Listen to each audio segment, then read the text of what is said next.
ఈరోజు మా పిల్లలైతే అమ్మ రోజు బువ్వనేనా బోర్ కొడుతుంది మా ఈరోజు ఉప్మా చేయమా అంటే సరేలే ఇంకా ఉప్మా చేద్దాంలే పిల్లల కోసమే కదా ఏదైనా కూడా మనం చేసేది పిల్లల కన్నా ఎక్కువ ఏం కాదు కదా అందుకు ఉప్మా చేస్తున్నాను ఫ్రెండ్స్. నేనైతే ఫస్ట్ టైం మన ఛానల్ చూస్తున్నవారు ప్లీజ్ అండి లైక్ చేయండి, షేర్ చేయండి, సబ్స్క్రైబ్ చేసుకోవడం అయితే మర్చిపోకండి అబ్బా.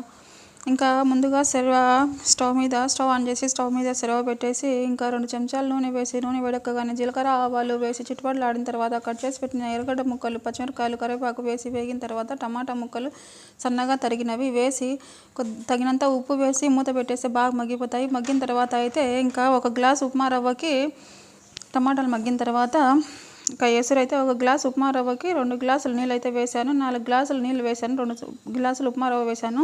ఇంకా బాగా ఉడికిన తర్వాత ఇంకా స్టవ్ని స్లో ఫ్లేమ్లో పెట్టేసి ఒక 5 నిమిషాలు 10 నిమిషాల పాటు మగ్గనిస్తే సరిపోయా. ఇంకా ఉప్మా అయితే ఊరగాయ పప్పుల పొడి సూపర్గా ఉంటుంది.